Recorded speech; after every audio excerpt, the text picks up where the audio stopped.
चलिए ना, कल आपको बोल दिया था 3 पेज छोड़ने के लिए। ठीक, आज हम लोग स्टार्ट करेंगे D and F block.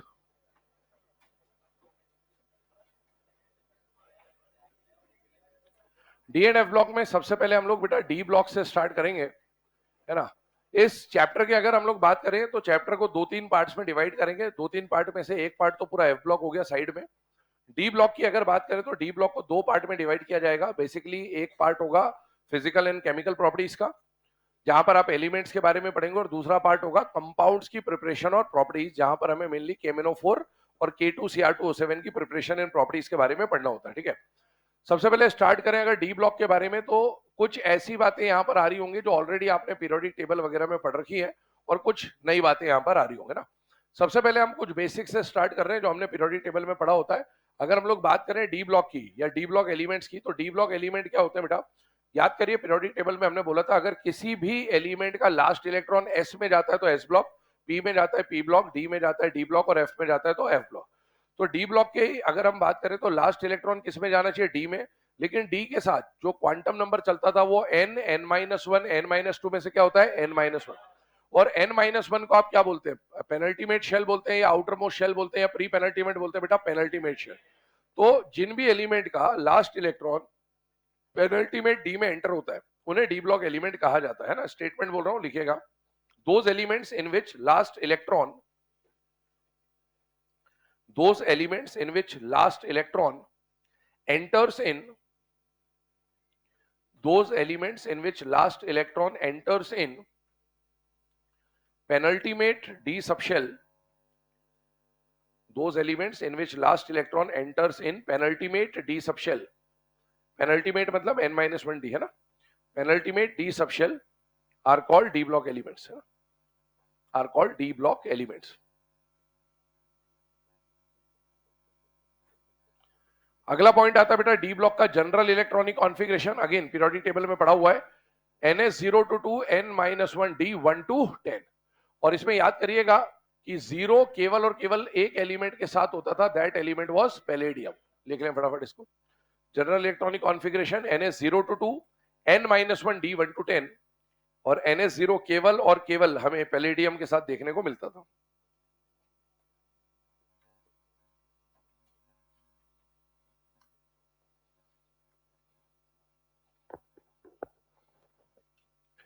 Again इसमें अगर हम लोग कुछ पॉइंट्स को रिकॉल करें तो याद करिएगा हम लोगों ने 3D 4D 5D हर एलिमेंट की कॉन्फ़िगरेशन वगैरह भी वहां पर पढ़ी थी। ठीक है, अब इसमें आगे बढ़ते हैं अगले पॉइंट के ऊपर। डी ब्लॉक एलिमेंट जो होते हैं ना, पीरियोडिक टेबल का अगर बेटा हम लोग डिजाइन देखें, आउटलाइन डायग्राम देखें, तो बेटा पीरियोडिक टेबल में ये 4 ब्लॉक्स हमारे पास अवेलेबल होते हैं। एस और पी ब्लॉक के लिए हमने एक नाम पढ़ा था रिप्रेजेंटेटिव एलिमेंट्स, और डी ब्लॉक जो होते हैं ना, डी ब्लॉक के लिए एक टर्म यूज होती है ट्रांजिशन मेटल्स या फिर ट्रांजिशन एलिमेंट्स। तो अब इसके ऊपर हमें थोड़ी बहुत चर्चा करनी है, एनसीईआरटी में लिखी हुई बात है, इसीलिए ट्रांजिशन मेटल्स या ट्रांजिशन एलिमेंट्स की अगर हम लोग बात करें तो D block element, D block में ग्रुप नंबर कहां से कहां तक आता है बेटा, 3 से लेकर 12। डी ब्लॉक एलिमेंट्स के लिए एक जनरल नाम यूज होता है और वो नाम होता है ट्रांजिशन एलिमेंट्स। एफ ब्लॉक के लिए एक जनरल नाम यूज होता है, वो होता है इनर ट्रांजिशन एलिमेंट, है ना। एफ ब्लॉक के लिए इनर ट्रांजिशन क्यों बोलते हैं, क्योंकि ये डी के अंदर से निकलते हैं। इसके याद करो एटॉमिक नंबर यहाँ बीच में से आते हैं ना, तो इसीलिए ट्रांजिशन के बीच में से आ रहे हैं, इसलिए क्या बोलते हैं, इनर ट्रांजिशन। पर डी को ट्रांजिशन क्यों बोला जाता है, उसके लिए 2 कारण है एनसीईआरटी के अकॉर्डिंगली। पहले कारण पे अगर हम लोग चर्चा करें तो क्या है कि बेटा डी ब्लॉक की आप पोजीशनिंग देखो पीरियोडिक टेबल में, तो क्या ये एस और पी ब्लॉक के बीचों बीच बैठा है या नहीं बैठा, बेटा। तो जब आप किसी भी पीरियड में लेफ्ट टू राइट आओगे तो एस से पी तक मूवमेंट करने पे या एस से पी तक ट्रांजिट करने में आपको डी से होके गुजरना पड़ेगा। तो डी ब्लॉक की जो प्रॉपर्टीज है, that property lie between S and P block, या फिर D block helps in transition from S to P block, और इसीलिए इनको क्या बोला जाता है बेटा, ट्रांजिशन मेटल। ये पहला कारण है ना, स्टेटमेंट बोल रहा हूं, लिखिएगा। D block elements are, D block elements are commonly known as transition elements oblique transition metals. D block elements are commonly known as transition metals oblique transition elements, transition elements oblique transition metals। ठीक है, अब इसमें एक point आ रहा है, आगे लिखिएगा, except, except zinc cadmium mercury and Uub, except जिंदगी कबाड़ा हो गई यूयूबी। एक्सेप्ट जिंदगी कबाड़ा हो गई यूयूबी। हम लोग डी ब्लॉक के जो एलिमेंट्स होते हैं उनको जनरली ट्रांजिशन एलिमेंट्स बोलते हैं। सारे डी ब्लॉक को ट्रांजिशन एलिमेंट बोला जाता है। स्पेसिफिकली अगर मैं बात करूं तो ग्रुप नंबर 3 से 11 तक के जो एलिमेंट है उन्हें ट्रांजिशन बोला जाएगा, लेकिन ग्रुप 12 के जो एलिमेंट है जिंदगी कबाड़ा हो गई यूयूबी, इनको ट्रांजिशन एलिमेंट में काउंट नहीं करते। ये डी ब्लॉक का पार्ट है लेकिन इन्हें ट्रांजिशन एलिमेंट नहीं बोला जाता। क्यों नहीं बोला जाता उसका एक रीजन अभी हम डिस्कस करेंगे, ठीक है। आगे जो अभी हमने लिखा है कि डी, इसको अभी साइड में रखते हैं। डी ब्लॉक एलिमेंट को हम लोग जनरली क्या बोलते हैं? ट्रांजिशन। उसके दो कारण हैं। दो कारण क्या है उस पर चर्चा करते हैं। पहला कारण मैंने आपको क्या बोला कि डी ब्लॉक कहां लाई करते हैं? एस और पी में। तो इसकी प्रॉपर्टी एस और पी के इंटरमीडिएट होती है, इसीलिए इसको क्या बोला जाता है? Transition elements. पहला पॉइंट लिखिएगा, रीजन लिख लेना यह है ना ट्रांजिशन एलिमेंट्स का। D block elements are known as transition elements because they lie in between S and P block, because they lie in between S and P block, because they lie in between S and P block। S और P block के बीच में लाई करते हैं, इसलिए इन्हें transition metal बोला जाता है। दूसरा कारण बेटा, ट्रांजिशन मेटल की एक और डेफिनेशन है एनसीईआरटी में, वो ये है कि जिस भी एलिमेंट में, डी ब्लॉक के जितने भी एलिमेंट है ना, जिस भी एलिमेंट का n-1d इनकम्प्लीट होता है। क्या होता है? इनकम्प्लीट। कौन? n-1d।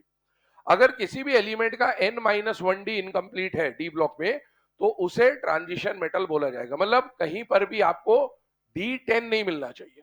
अगर D10 मिल गया तो वो नॉन ट्रांजिशन हो जाएगा, मतलब वो ट्रांजिशन नहीं कहलाएगा। और अगर डी में n-1d में अगर 1 से 9 है तो ऐसे डी ब्लॉक एलिमेंट को आप क्या बोल सकते हो? ट्रांजिशन।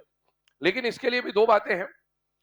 n-1d इनकम्प्लीट होना चाहिए, चाहे एटॉमिक फॉर्म में चाहे आयनिक फॉर्म में। दो फॉर्म देखते हैं। जैसे फॉर एग्जांपल मान लीजिए हम scandium, titanium, vanadium, chromium, manganese, है ना, इस तरह से बढ़ते जा रहे हैं और कहां तक चले गए? कॉपर और जिंक तक। 3D के लिए बता देता हूं।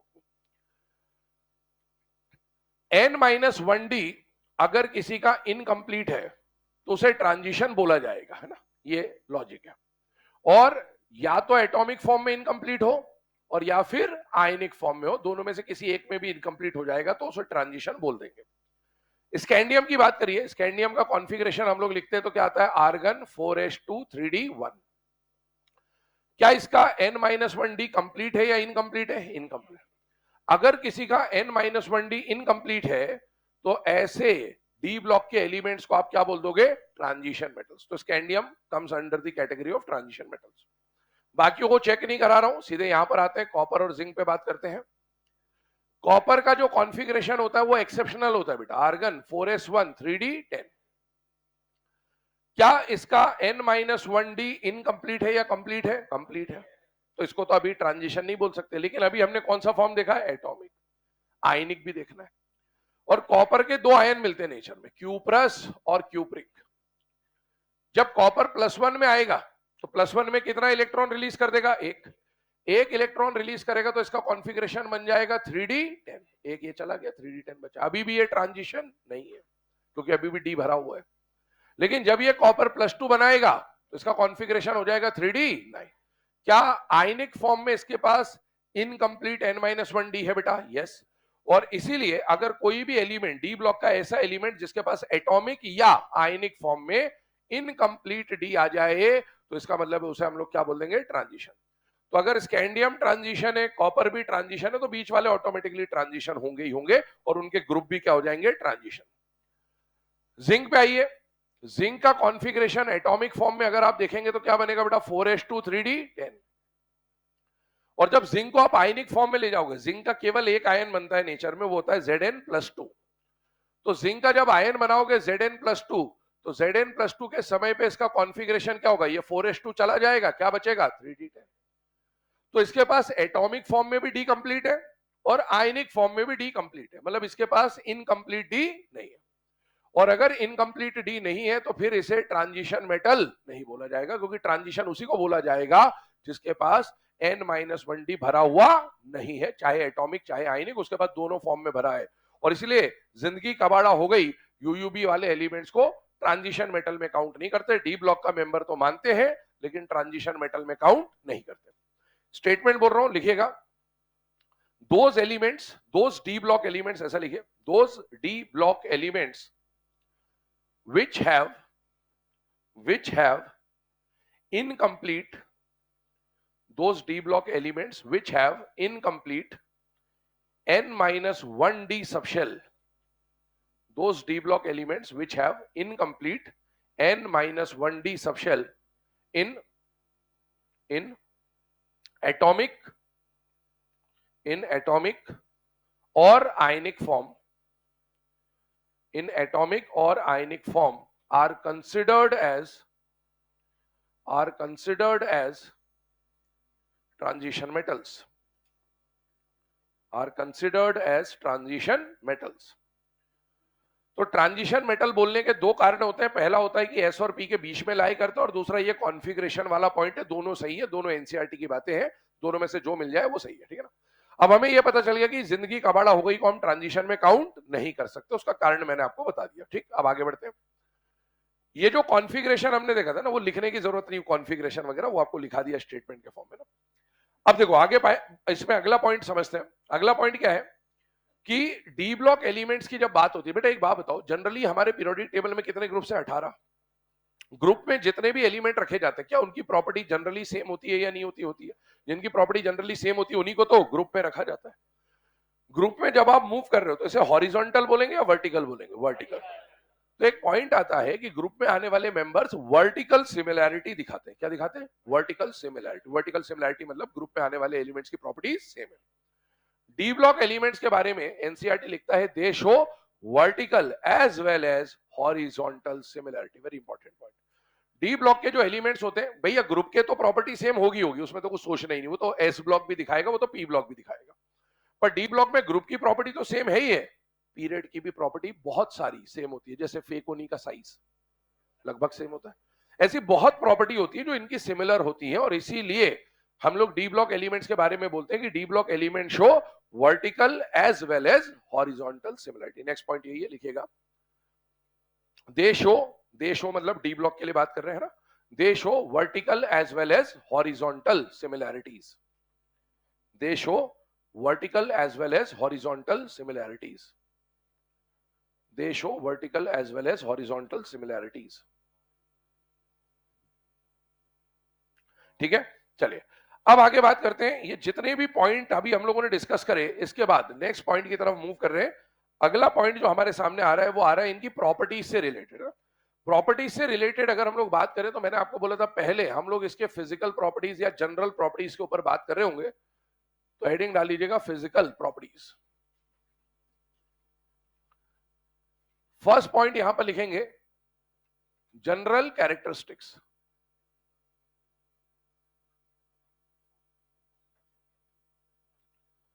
General characteristics. अब हम लोग इसकी जो प्रॉपर्टीज पढ़ने वाले हैं, बहुत सारी प्रॉपर्टी हमें पढ़नी है वन बाय वन, और चैप्टर सिंपल है, पहली बात है ना, दिमाग में क्लियर रखिएगा, बहुत सिंपल चैप्टर है। चीजों को पढ़ते जाना, सुनते जाना, समझते जाना, इंटर रिलेटेड है, सब एक चीजें एक के बाद एक रिलेट होती जाएंगी। और अपन क्लास में जैसे अपन मान लो 10वीं प्रॉपर्टी पे पहुंचे, तो उससे पहले 7-8 प्रॉपर्टी का बीच बीच में मैं रिवीजन आपको कराते रहूंगा। पर अब वो रिवीजन अभी तो हो जाएगा, 4 मई तक याद रखना है। तो वो कब होगा? जब आप क्वेश्चन प्रैक्टिस लगातार करते रहेंगे ना। तो अभी तो आपसे सब बन जाएगा, ऑटोमेटिकली बन जाएगा, बट उस चीज के क्वेश्चन लगाते रहना हमेशा ना। चलिए आइए जनरल कैरेक्टरिस्टिक्स की बात करें। एक बात बताओ, डी ब्लॉक के जितने भी एलिमेंट्स हैं, हमारे पीरियोडिक टेबल में 3 तरह के एलिमेंट्स मिलते हैं, मेटल, मेटलॉइड और नॉन मेटल।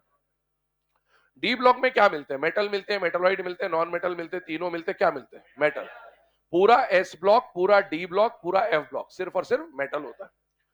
तो मेटल की जनरल कैरेक्टरिस्टिक्स क्या होती है? 6 क्लास से पढ़ते हो, मैलिएबल, डक्टाइल, सोनोरस वगैरह वगैरह है ना, good conductor of heat and electricity, वही बात है और कुछ भी नहीं है ना। तो ये फर्जी प्रॉपर्टी है, लिखिए। They are malleable, ductile, they are malleable, ductile, sonorous etcetera. They are malleable, ductile, sonorous etcetera, है ना। तो ये सब लिखो नहीं लिखो बराबर ही है, ठीक। सेकेंड प्रॉपर्टी क्या हो गया? सोनरस क्या होता है? नहीं पता? कैसे आ गए बेटा तुम लोग यहाँ? कैसे आ गए तुम लोग?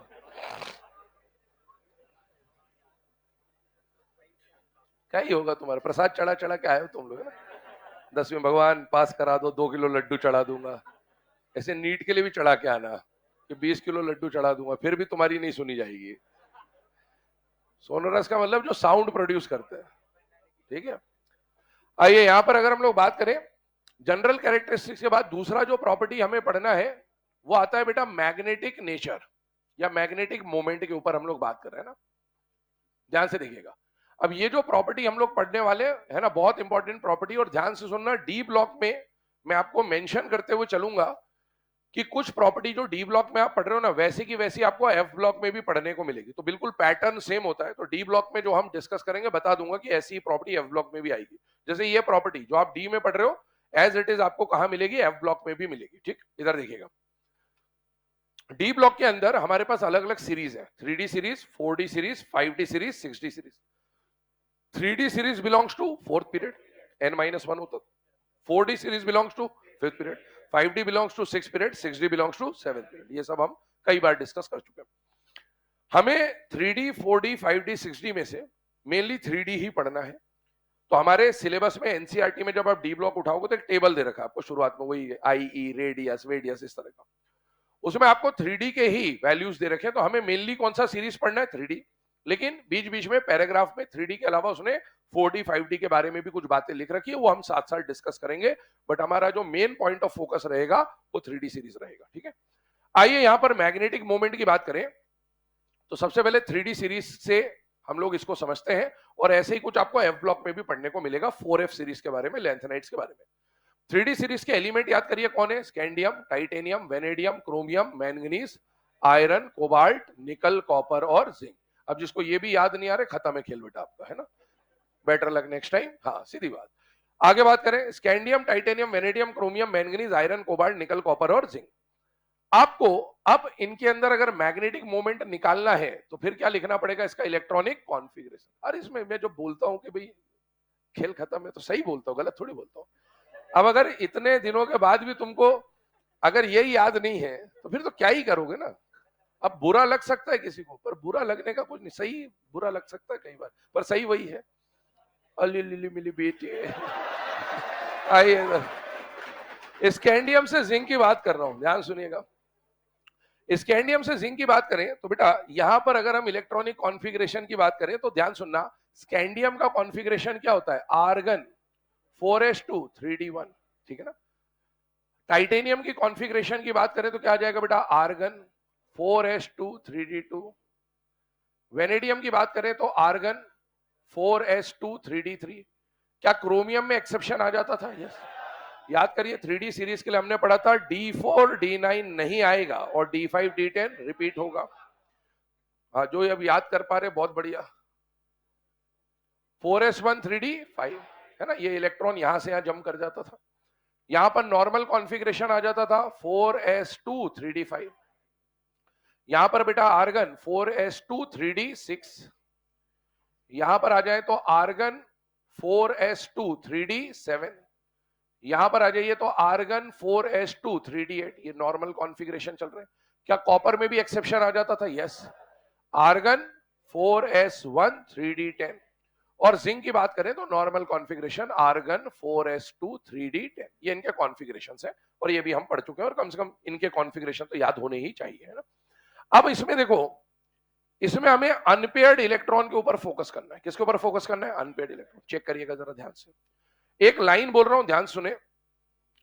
इस पूरे डी ब्लॉक की सीरीज को अगर हम दो हाफ में डिवाइड कर दें, कितने हाफ में, तो क्योंकि यहां पर जनरली दो हाफ में बात होगी, है ना।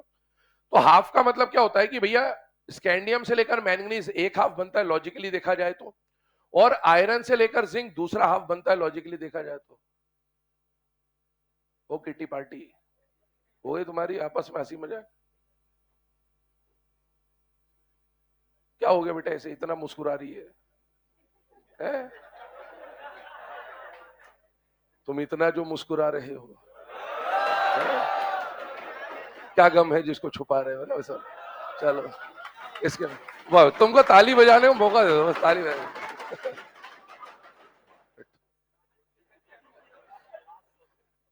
टेबल एबल टूट के पैसे ले लेंगे तुमसे, ध्यान रखना। स्कैंडियम से मैंगनीज की बात करें तो स्कैंडियम से मैंगनीज क्या बनता है बेटा, फर्स्ट हाफ, और आयरन से जिंक क्या बनता है बेटा, सेकेंड हाफ।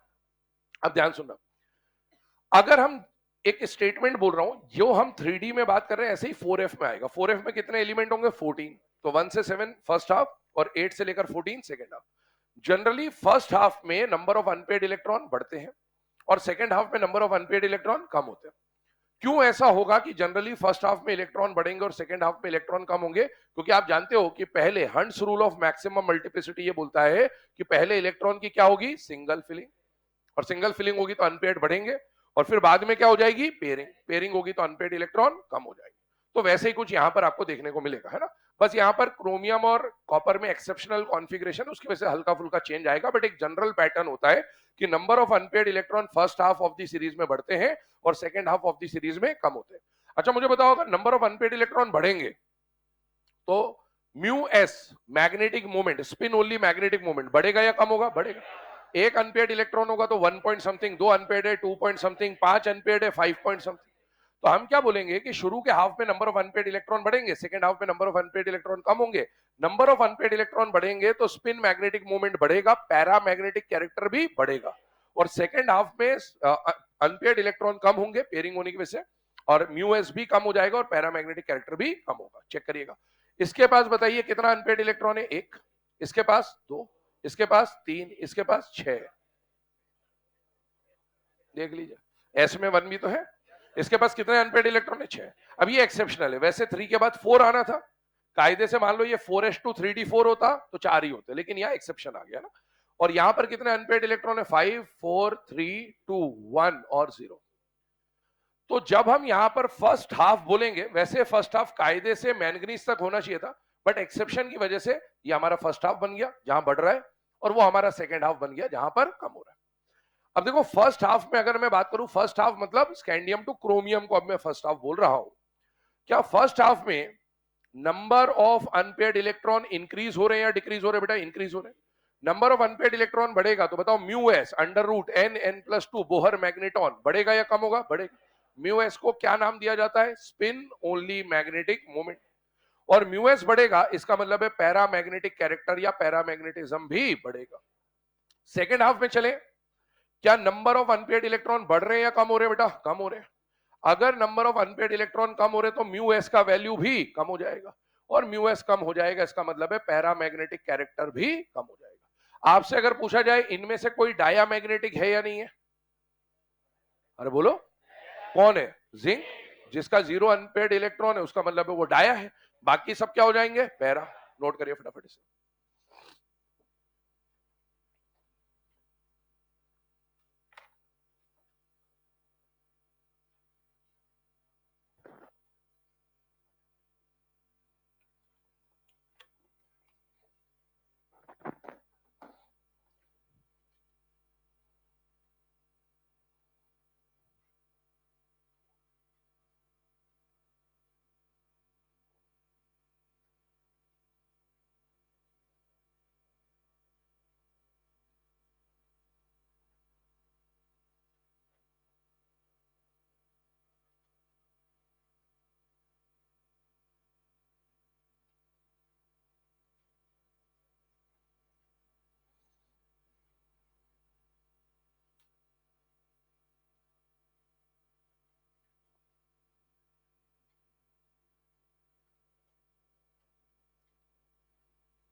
चलिए ना, अब ये जो अभी आपके सामने कॉन्फ़िगरेशन या अनपेड इलेक्ट्रॉन या पैरामैग्नेटिक से रिलेटेड लिखा है, इस पे क्या क्वेश्चन फ्रेम हो सकता है? क्वेश्चन साथ में लिखा दे रहा हूं, लिखिएगा।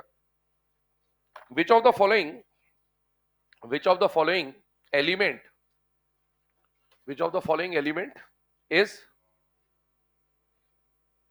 Diamagnetic? Which of the following element is diamagnetic? Option लिखिएगा। पहला स्कैंडियम, दूसरा मैंगनीज, तीसरा कॉपर, चौथा zinc, correct answer is zinc. अगला क्वेश्चन लिखें, विच of the following shows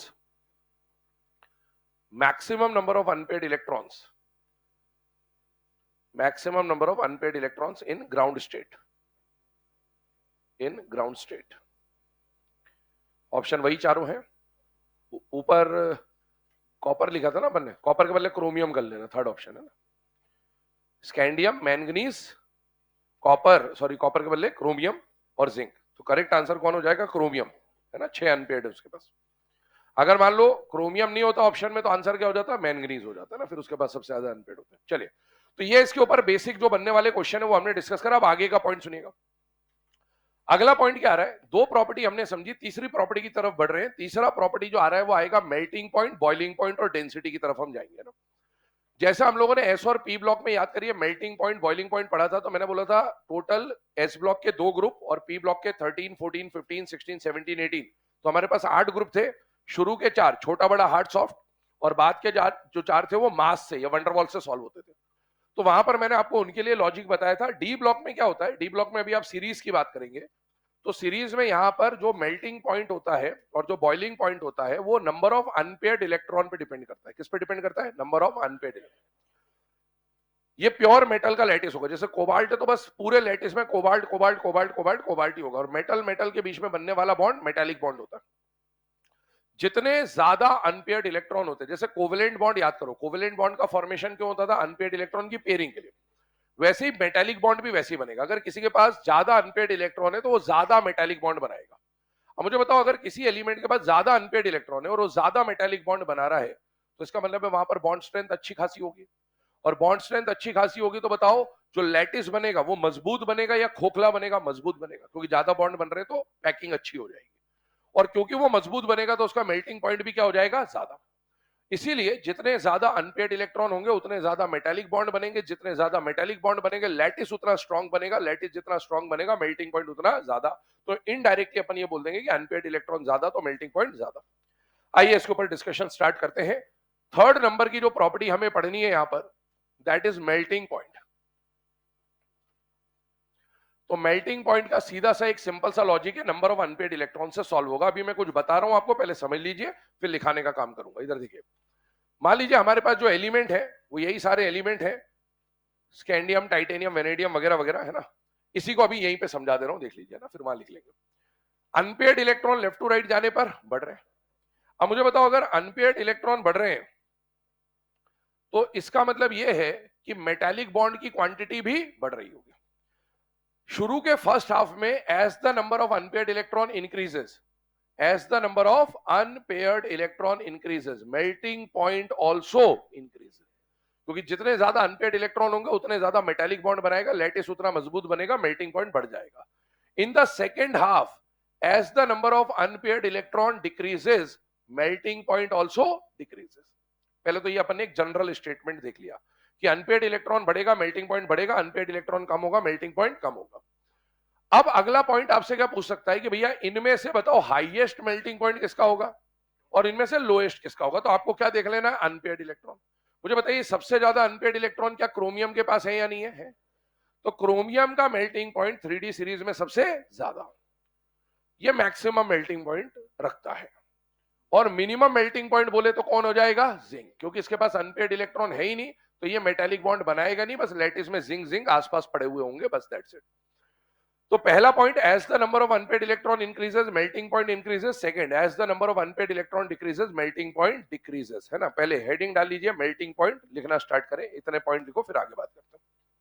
heading डालिए मेल्टिंग पॉइंट, ये पूरा मत लिखना है ना, ये लिखने की जरूरत नहीं, स्टेटमेंट बोल रहा हूं, स्टेटमेंट में लिख लीजिए, एक्सप्लेनेशन इससे दिखा दे रहा हूं आपको। लिखेगा, in the first half of the 3D series, in the first half of the 3D series, as the number of unpaired electron increases,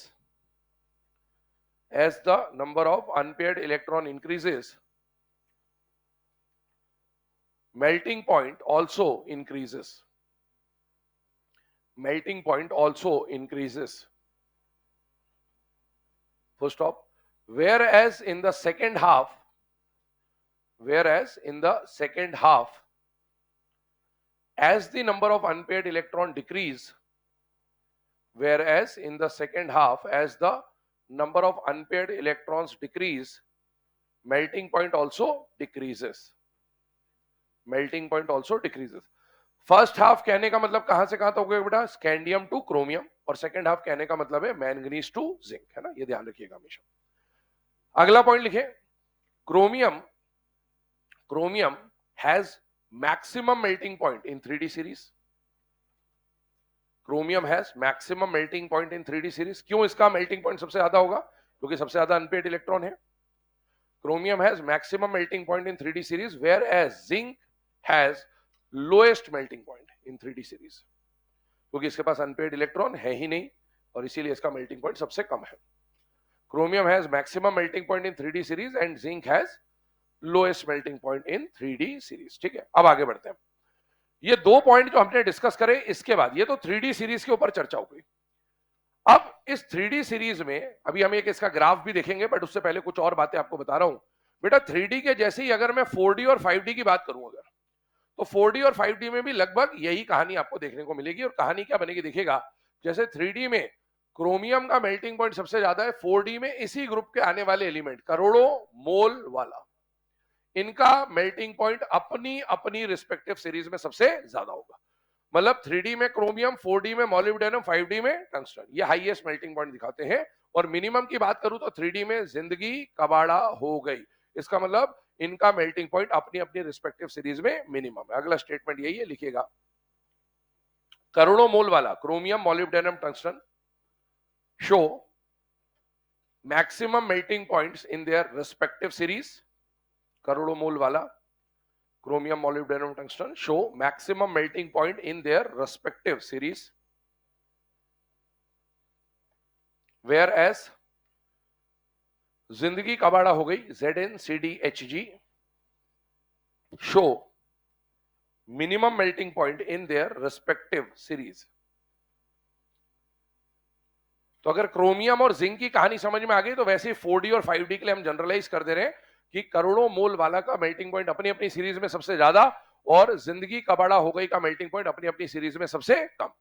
अब अगला पॉइंट क्या आता है कि सर हमें यह तो पता चल गया कि चलो 3D में क्रोमियम सबसे ज्यादा, 4D में मॉलिब्डेनम सबसे ज्यादा, 5D में टंगस्टन सबसे ज्यादा, लेकिन अब इन तीनों में सबसे ज्यादा कौन है? या इन तीनों का अपनी अपनी सीरीज में तो कम है, पर इन तीनों में से सबसे कम कौन है? तो इन सारे एलिमेंट में मैक्सिमम कौन और इन सारे एलिमेंट में मिनिमम कौन? इसके लिए एक लॉजिक समझिएगा। हम लोग यहां पर क्या बोल रहे थे कि जितने ज्यादा अनपेयर्ड इलेक्ट्रॉन होंगे उतने ज्यादा क्या बनेंगे? मेटालिक बॉन्ड, और जितना मेटालिक बॉन्ड होगा उतना हाई मेल्टिंग पॉइंट होगा। ये क्योंकि ग्रुप के हैं तो इनके पास नंबर ऑफ अनपेयर्ड इलेक्ट्रॉन लगभग बराबर होंगे। तो होता क्या है कि जब आप डाउन द ग्रुप जाते हो, तो डाउन द ग्रुप जाने पर मेटालिक बॉन्ड की स्ट्रेंथ बढ़ती है। क्यों बढ़ती है? क्योंकि बेटा जब आप 3D, 4D और 5D की बात करोगे, ये हमने CFSC में भी पढ़ा था कि 3D, 4D, 5D में जाने पर क्या नंबर ऑफ डी इलेक्ट्रॉन बढ़ रहे होंगे बेटा? यस। और डी की शील्डिंग पुअर, शील्डिंग पुअर तो Z इफेक्टिव बढ़ जाएगा, और बेटा Z इफेक्टिव बढ़ जाएगा तो अट्रैक्शन बढ़ जाएगा, और अट्रैक्शन बढ़ जाएगा तो मेटालिक बॉन्ड की स्ट्रेंथ बढ़ जाएगी। तो जब आप डाउन द ग्रुप जाओगे तो मेटालिक बॉन्ड की स्ट्रेंथ बढ़ती है। इसका मतलब इसका जो लैटिस बनेगा, इसका जो लैटिस बनेगा और इसका जो लैटिस बनेगा, तीनों में से सबसे स्ट्रॉन्ग लैटिस इसका बनेगा। और जब लैटिस मजबूत होगा, मेटालिक बॉन्ड स्ट्रेंथ के बढ़ने की वजह से लैटिस मजबूत होगा, तो इसको मेल्ट कराना मुश्किल होगा। इसका मतलब करोड़ों मोल वाला में से हाईएस्ट मेल्टिंग पॉइंट किसका होगा? टंगस्टन वाला का, है ना। स्टेटमेंट बोल रहा हूं, लिखिएगा, टंगस्टन W है ना, tungsten shows maximum melting point amongst करोड़ों मोल वाला। Tungsten shows maximum melting point amongst करोड़ों मोल वाला, मतलब पूरे डी ब्लॉक में हाईएस्ट मेल्टिंग पॉइंट कभी आ गया तो वो टंगस्टन का हो जाएगा। अच्छा, अगर मैंने बोला आपको कि डाउन द ग्रुप जाने पर मेल्टिंग पॉइंट बढ़ रहा है, क्यों बढ़ रहा है? क्योंकि मेटालिक बॉन्ड की स्ट्रेंथ बढ़ रही है। अब इधर आइए, इस हिसाब से बताइए सबसे ज्यादा मेटालिक बॉन्ड की स्ट्रेंथ इन तीनों में से किसकी होगी? Hg की। अगर मेटालिक बॉन्ड स्ट्रेंथ ज्यादा होगी तो मेल्टिंग पॉइंट ज्यादा, तो सबसे कम किसका होना चाहिए? जिंक का। लेकिन यह एक्सेप्शन है। आप जानते हो नेचर में एक ही लिक्विड मेटल रूम टेम्परेचर पे होता है, और वो कौन होता है? मर्क्यूरी। तो कायदे से तो जो अभी हमने लॉजिक समझा उसके हिसाब से जिंक आंसर होना चाहिए, लेकिन ये एक्सेप्शन है कि Hg का जो लैटिस होता है वो बहुत वीक मिलता है और इसीलिए ये रूम टेम्परेचर पे लिक्विड है और एकमात्र ये एलिमेंट लिक्विड है। तो बेटा अगर कोई चीज लिक्विड है मतलब वो सॉलिड में नहीं है, तो सॉलिड से लिक्विड कन्वर्ट होने को ही तो क्या बोलते हैं, मेल्टिंग। मतलब इसका मेल्टिंग पॉइंट बहुत ही कम होता है। स्टेटमेंट लिखिएगा अगला, Hg shows minimum melting point. Hg shows minimum melting point amongst जिंदगी कबाड़ा हो गई, amongst जिंदगी कबाड़ा हो गई। और आपसे बोले कि पूरे नेचर में कौन सा दो एलिमेंट है ना, शायद मैंने क्वेश्चन भी आपको अभी पेपर में दिया था, दो एलिमेंट है ना रूम टेम्परेचर पे लिक्विड मिलते हैं, एक मेटल और एक नॉन मेटल। मेटल कौन है, मर्क्यूरी, नॉन मेटल कौन है, ब्रोमीन। तो ध्यान रखना, only liquid metal at room temperature अगर कभी पूछा जाए तो कौन होगा, मर्क्यूरी। ठीक है ना। अब आगे बढ़ते हैं। ये हम लोगों ने मेल्टिंग पॉइंट के बारे में बात करी है। मेल्टिंग पॉइंट में एक और इंपॉर्टेंट बात है जो एनसीईआरटी में मेंशन है, वो ध्यान सुनना। पीरियोडिक टेबल याद करिएगा, पीरियोडिक टेबल में हमने इनके साइज के ऊपर बात करी थी और इसमें दो रेडियस मैंने लिखाए थे, एक कोवेलेंट रेडियस और एक मेटालिक रेडियस। शुरू में साइज कम होता है, फेकोनी का साइज बराबर होता है, कॉपर जिंक का साइज बढ़ जाता है। और मेटालिक रेडियस में बोला था मन बड़ा हो जाता है। किससे बड़ा हो जाता है, सबसे आजू बाजू वालों से आजू, और बड़ा होके जाने मन के बराबर। कुछ याद आ रहा है ऐसा?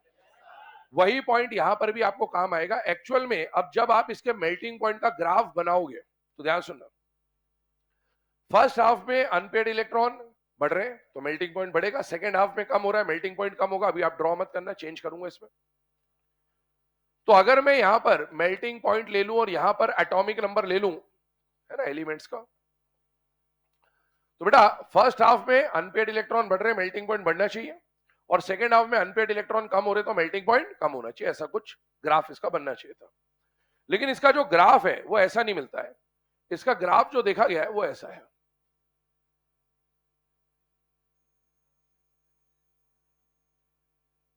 ये ऐसा ग्राफ है, M फॉर, ठीक है।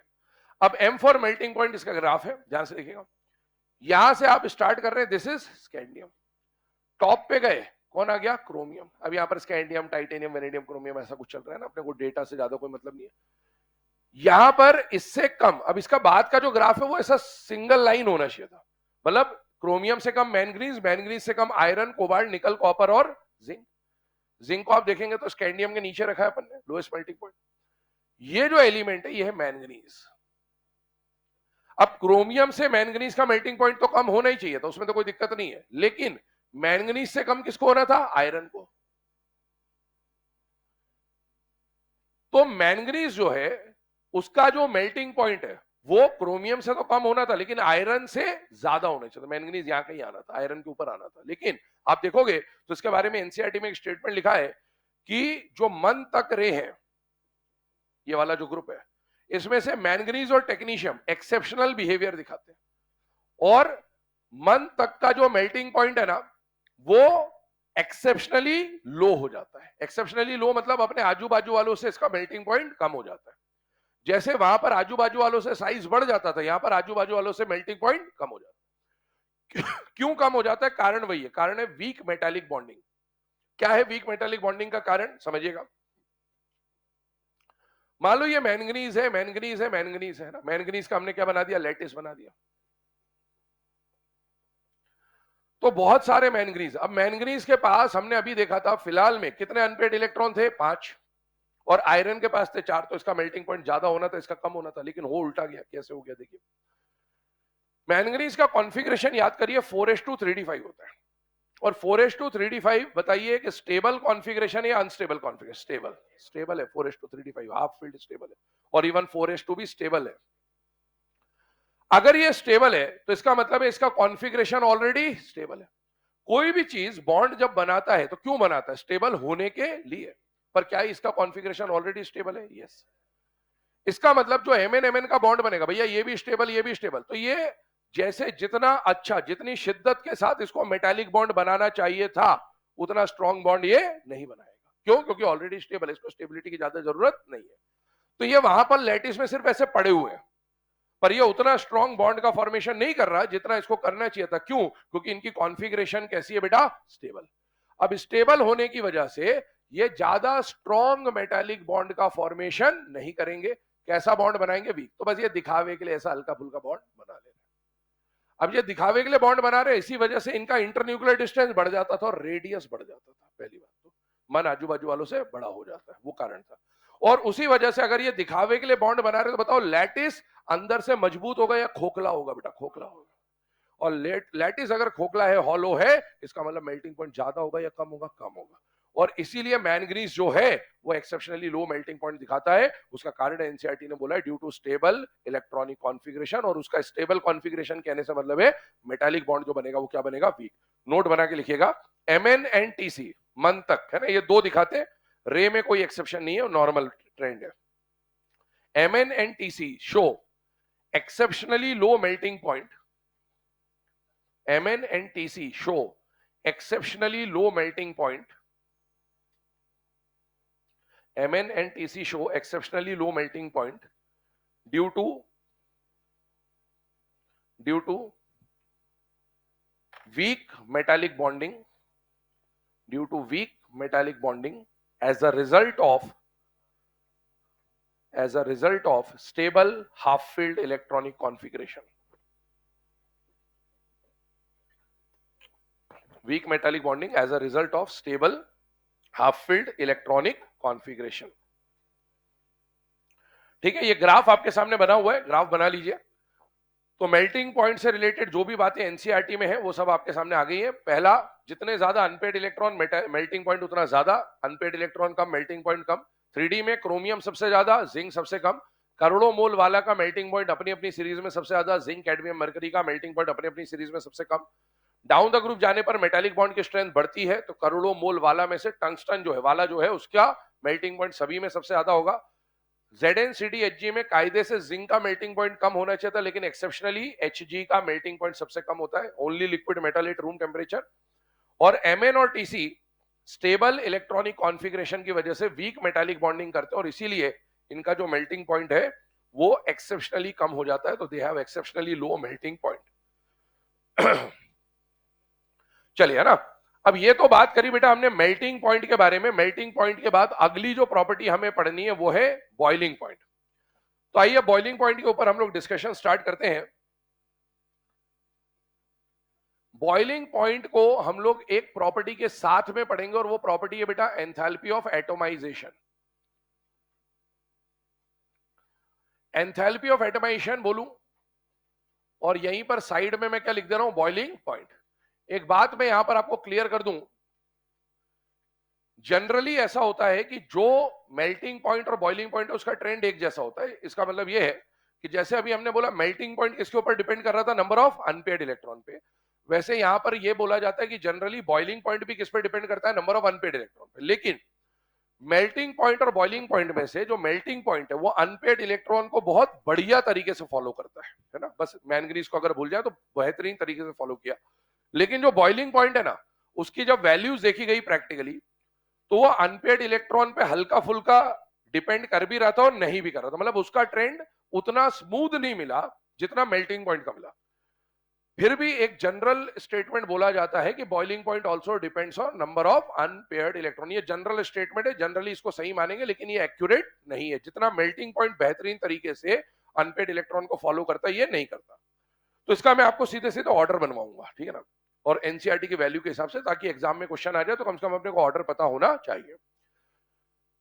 एंथैल्पी ऑफ एटमाइजेशन और बॉइलिंग पॉइंट दो अलग अलग प्रॉपर्टीज है, पहली बात। पर दोनों का ट्रेंड जो ऑर्डर है, वैल्यू का जो ऑर्डर है, ऑर्डर सेम है। और इसीलिए हम एक ऑर्डर लिखेंगे, उसमें एंथैल्पी ऑफ एटमाइजेशन भी और बॉइलिंग पॉइंट दोनों एक साथ लपेटे में आ जाएंगे, पर दोनों प्रॉपर्टी अलग अलग है। बॉइलिंग पॉइंट मेरे हिसाब से हर किसी को समझ में आता है कि बॉइलिंग पॉइंट क्या होता है। एंथैल्पी ऑफ एटमाइजेशन पे चर्चा कर रहा हूं, ध्यान सुनना। एंथैल्पी ऑफ एटमाइजेशन आप पढ़ेंगे थर्मोडायनेमिक्स के अंदर, ठीक है। वहां पर अलग अलग एंथैल्पी ऑफ कंबशन, सब्लिमेशन, ये वो फलाना ढिमाका जो भी मिलेगा, उसके अंदर एक प्रॉपर्टी आएगी एंथैल्पी ऑफ एटमाइजेशन, ठीक है। अब एंथैल्पी ऑफ एटमाइजेशन आप पढ़ेंगे, लेकिन अभी हमको क्योंकि जरूरत पड़ रही तो मैं आपको ब्रीफ आइडिया दे देता हूं होता क्या है। जैसे अभी हम लोगों ने बोला कि भाई एक क्रोमियम के पास कितने अनपेयर्ड इलेक्ट्रॉन है? 6। तो क्रोमियम ने जो क्रोमियम का लैटिस बना रखा होगा, वहां पर एक क्रोमियम कितने क्रोमियम से जुड़ा होगा? 6 के साथ जुड़ा होगा, क्योंकि इसने 6 के साथ बॉन्ड बना रखा होगा, ऐसा। अब जब ये क्रोमियम क्रोमियम का लैटिस बना है तो उसमें कोई एक एटम जो है ना, एंथैल्पी ऑफ एटोमाइजेशन, एटम के ऊपर बात होगी, एक एटम को इसका जो भी बॉन्डिंग बॉन्डिंग है वहां से निकाल कर आइसोलेट करने के लिए जो एनर्जी लगती होगी उसको क्या बोलते हैं, एंथैल्पी ऑफ एटोमाइजेशन। मतलब इसको अगर यहां से निकालना है तो ये सारे बॉन्ड तोड़ने पड़ेंगे।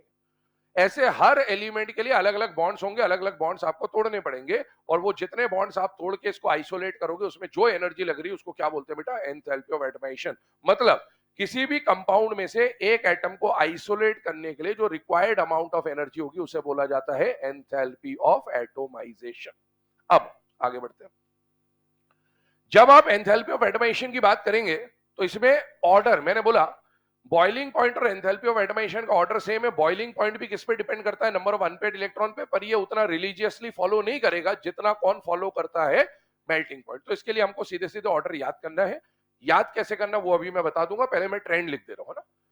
तो एंथैल्पी ऑफ एटोमाइजेशन की सीधे सीधे वैल्यू आपको एनसीईआरटी में गिवन है, तो उसका ट्रेंड लिख रहा हूं यहां पर, देखिएगा।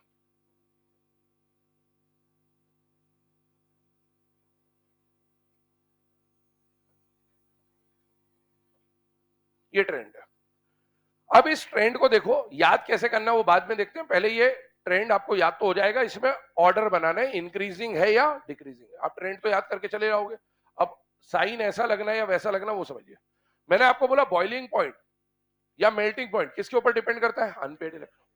तो आपको जब भी कोई एक्सेप्शन आता है, मैंने पहले भी बोला था, हमेशा एक्सट्रीम एंड्स को देखना होता है, क्योंकि हम ट्रिक पढ़ेंगे इसीलिए क्योंकि बीच में कुछ घपलेबाजी हो रही होगी, इसलिए हमें ट्रिक से याद करना पड़ता है। अब मुझे बताओ, इस एंड पे कौन है, वेनेडियम, उस एंड पे कौन है, जिंक। दोनों में से इसके पास अनपेड इलेक्ट्रॉन है या नहीं है, है। उसके पास अनपेड नहीं है। जिसके पास अनपेड है उसका बॉइलिंग पॉइंट ज्यादा। इसका मतलब ये हुआ कि इसका बॉइलिंग पॉइंट और एंथैल्पी ऑफ एटोमाइजेशन ज्यादा होगा, और इधर से उधर जाने पर बॉइलिंग पॉइंट और एंथैल्पी ऑफ एटोमाइजेशन कम हो जाएगा। ये तो पहले अपन ने इसका ट्रेंड बनाया। अब याद कैसे करना है, ध्यान सुनिएगा। याद इसको ऐसे करेंगे, वो टी, टी कॉफी की बात हो रही है, वो टी नहीं कॉफी, वो टी नहीं कॉफी के लिए एक्स्ट्रा है ना, वो टी नहीं कॉफी के लिए करे क्यों स्पेशल मंजन। क्या बोला मैंने, वो टी नहीं कॉफी के लिए करे क्यों स्पेशल। अबे जिसने चाय पीने के लिए आज तक मंजन नहीं करा, वो कॉफी के लिए अलग से क्या ही मंजन करे, ऐसे पी लेगा वैसा। वो टी नहीं कॉफी के लिए करे क्यों स्पेशल मंजन। अब ट्रिक से आप याद करके तो चले गए, पर वहां पर दिक्कत क्या आएगी कि इंक्रीजिंग था कि डिक्रीजिंग था, वो और मंजन। Zn आ गया, अनपेड इलेक्ट्रॉन देख लेना, इसके पास अनपेड ज्यादा है, ये ज्यादा है, जिंक के पास अनपेड इलेक्ट्रॉन कम है, वो कम है। ऑर्डर लिखिए फटाफट।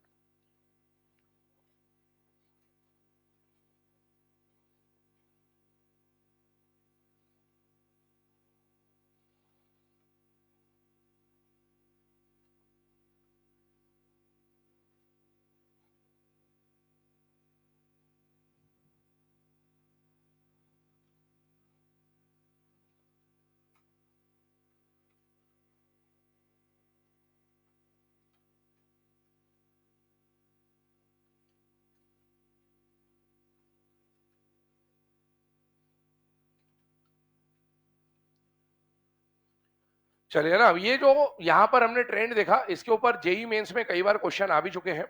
आपसे पूछेगा विच of the following 3D series element shows maximum enthalpy of atomisation. Answer vanadium है। अब आपको ऑर्डर याद है तो याद है, वरना आंसर की के बाद ही पता चलेगा ना। तो वेनेडियम। आपसे पूछे मिनिमम एंथैल्पी ऑफ एटोमाइजेशन किसका है, जिंक। एक बात का विशेष ध्यान रखना, जेई मेंस का आया हुआ क्वेश्चन है, बोल रहा हूं ध्यान सुनना। Which of the following transition metal shows minimum enthalpy of atomization? Answer transition बोला उसने। इस पूरे चैप्टर में आपको यहीं पे फंसाएगा। अगर उसने बोल दिया विच डी ब्लॉक एलिमेंट, तो डी ब्लॉक में ZnCdHg काउंट होगा, और ट्रांजिशन बोल देगा तो ZnCdHg काउंट नहीं होगा, क्योंकि जिंदगी कबाड़ा हो गई को ट्रांजिशन में काउंट नहीं कर। तो आपसे बोले which D block element has minimum enthalpy of atomisation, zinc. But which transition element has minimum enthalpy of atomisation, तो वो कौन आएगा, मैंगनीज, क्योंकि इसको आप ट्रांजिशन में काउंट नहीं करेंगे, है ना। अभी मैं क्वेश्चन आपको लिखा दूंगा, आइए इस पे बात करते हैं आगे। अगला पॉइंट क्या आ रहा है, 3D का ऑर्डर देखने के बाद एक जनरल स्टेटमेंट है एनसीईआरटी में, उस पर चर्चा कर रहा हूं, ध्यान सुनना। मान लीजिए आपके सामने 3D 4D और 5D डाउन द ग्रुप की बात कर ले। डाउन द ग्रुप जाने पर एक बात बताओ, इसका एंथैल्पी ऑफ एटोमाइजेशन, इसका एंथैल्पी ऑफ एटोमाइजेशन और इसका एंथैल्पी ऑफ एटोमाइजेशन अपने को देखना है। डाउन द ग्रुप जाने पर अभी मैंने बोला था मेटालिक बॉन्ड की स्ट्रेंथ बढ़ती है या कम होती है? बढ़ती है। इसका मतलब है इसका जो लैटिस होगा वो थोड़ा कमजोर होगा, इसका और मजबूत होगा, इसका और मजबूत होगा। लैटिस मजबूत होगा तो एटम को एटोमाइज करने के लिए एनर्जी क्या लगेगी? ज्यादा। इसका मतलब है डाउन द ग्रुप जाने पर एंथैल्पी ऑफ एटमाइजेशन बढ़ेगा। एनसीईआरटी ने स्टेटमेंट क्या लिखा है ध्यान सुनना, 4D and 5D element show higher enthalpy of atomization as compare to 3D। बात बिल्कुल सही है, लिखिएगा statement. The enthalpy of atomization of the enthalpy of atomization of 4D and 5D elements, the enthalpy of atomization of 4D and 5D elements is higher as compared to 3D elements. The enthalpy of atomization of 4D and 5D elements is higher as compared to 3D elements due to strong metallic bonding. Due to strong metallic bonding, है ना? 4D 5D में metallic bonding strong मिलेगी और इसीलिए 4D 5D का enthalpy of atomisation 3D के मुकाबले क्या मिलेगा? ज्यादा। अगला पॉइंट सुनिएगा, ZnCdHg जिंदगी कबाड़ा हो गई।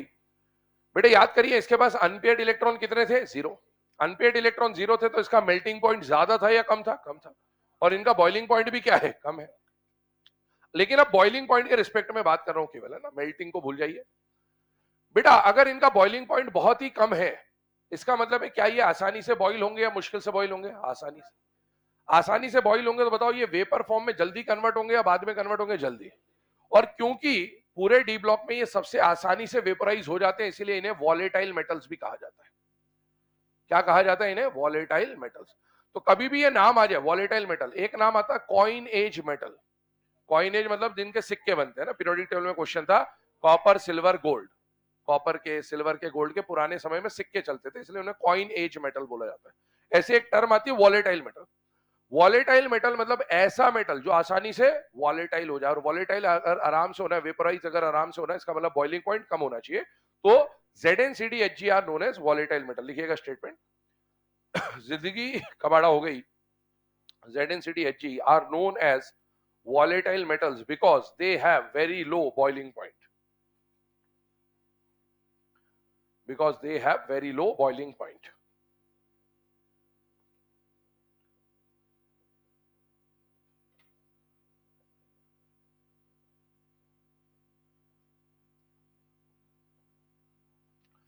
चलिए ना, अब एंथैल्पी ऑफ एटमाइजेशन या बॉइलिंग पॉइंट से रिलेटेड जो बातें हमें करनी थी वो हमने यहां देखी। अगले पॉइंट पे आ रहे हैं। अगली जो प्रॉपर्टी हमें पढ़नी है वो प्रॉपर्टी कौन सी है बेटा? डेंसिटी। अब आइए डेंसिटी पे चर्चा करते हैं। याद करिए वही एस और पी ब्लॉक के जब हमने ट्रेंड्स देखे तो डेंसिटी पे भी हमने बात करी थी। डेंसिटी का फॉर्मूला होता है मास अपॉन वॉल्यूम। लेकिन हम एक साथ मास और वॉल्यूम को नहीं लगा पाते थे, क्योंकि एक से डेंसिटी बढ़ता हुआ दिखेगा, एक से कम होता हुआ दिखेगा। तो हमने एक डोमिनेटिंग फैक्टर की बात करी थी, और मास और वॉल्यूम में से हमने डोमिनेटिंग फैक्टर किसको माना था? मास को, है ना। ये हम लोग ऑलरेडी चर्चा कर चुके हैं। तो ये डोमिनेटिंग फैक्टर है। अब अगर हम लोग 3D सीरीज की बात करें, ध्यान से देखिएगा, तो 3D में आने वाले एलिमेंट कौन है? Scandium, titanium, vanadium, chromium, manganese, iron, cobalt, निकल, कॉपर और जिंक। ये 3D सीरीज के एलिमेंट्स। अब आपको बोले कि इनकी डेंसिटी का ऑर्डर बनाना है ना, तो एनसीईआरटी में इनकी डेंसिटी का वैल्यू भी दे रखा है, तो इसीलिए हमको ये ऑर्डर भी आना चाहिए। एक बात बताइए, अगर हमने मास को डोमिनेटिंग फैक्टर माना है, वैसे तो डिपेंड तो मास और वॉल्यूम दोनों पे करता है, बट हम एक से सॉल्व कर पाएंगे, तो हमने मास को, ट्रेंड को देखा, क्योंकि जनरली मास से आंसर सही आता है। लेफ्ट टू राइट जाने पर बताइए मास बढ़ेगा या कम होगा? बढ़ेगा ऑब्वियसली। और डाउन द ग्रुप जाओगे तो भी मास बढ़ेगा। मान लो ये 3D 4D और 5D लिखा होता, दोनों ट्रेंड को समझ लेते। लेफ्ट टू राइट जाने पर भी मास बढ़ता है, टॉप टू बॉटम जाने पर भी मास बढ़ता है, लेकिन ड्रास्टिकली इंक्रीज कहां होगा? लेफ्ट टू राइट में या टॉप टू बॉटम में? Top to bottom. यहां मास बहुत ज्यादा बढ़ता है, क्योंकि एटॉमिक नंबर 18, 1832 से बढ़ता है, तो मास जनरली उसका डबल बढ़ता है।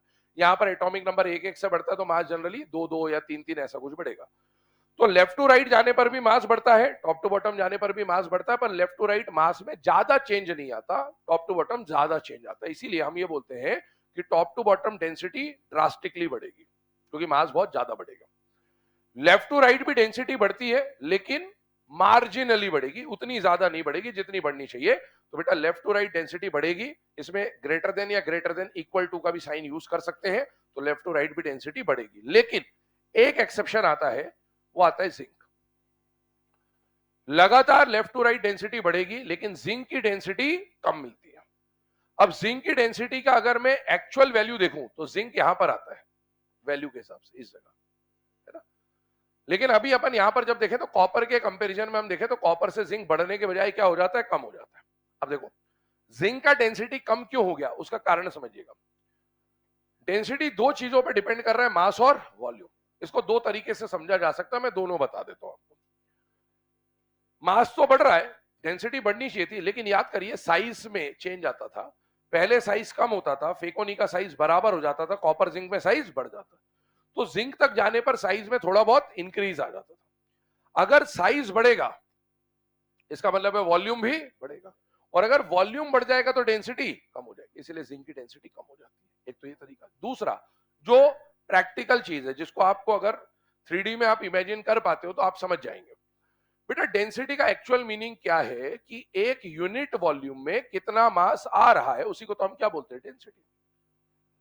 अगर कोई चीज ठूस ठूस के भरी होगी तो उसकी डेंसिटी ज्यादा है, और कोई चीज फैली हुई होगी तो उसकी डेंसिटी कम। अब मुझे बताओ जिंक के पास अनपेयर्ड इलेक्ट्रॉन कितने होते थे। अगर अनपेयर्ड इलेक्ट्रॉन 0 है, इसका मतलब ये ठूस ठूस के भरा होगा या दूर दूर होंगे, दूर दूर, क्योंकि बॉन्डिंग ही नहीं हो रही थी। अब बॉन्डिंग ही नहीं हो रही तो चिपक के रहेगा नहीं। अगर ज्यादा चिपक जाता तो उस यूनिट वॉल्यूम में नंबर ऑफ एटम ज्यादा आते, एटम ज्यादा आते तो मास ज्यादा आता, लेकिन दूर दूर होने की वजह से एक यूनिट वॉल्यूम में ज्यादा जिंक के एटम नहीं आ पाएंगे, तो ये डेंस नहीं होगा, ये रेयर फॉर्म में होगा। रेयर फॉर्म में होने का ऑप्टिक्स वगैरह में पढ़ते हो, डेंसर है ना, तो ये रेयर फॉर्म में होगा। रेयर फॉर्म में होने का मतलब इसकी डेंसिटी कम होगी।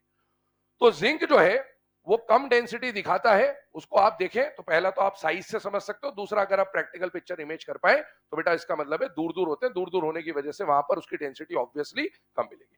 तो पहले तो ये डेंसिटी का जो ऑर्डर है वो लिखिए, और फिर उसके बाद ये 3D 4D 5D का भी ऑर्डर अलग से लिख लेना कि 3D 4D 5D में डेंसिटी जो है वो डाउन द ग्रुप जाने पर बढ़ेगी, क्योंकि मास बढ़ रहा होता है।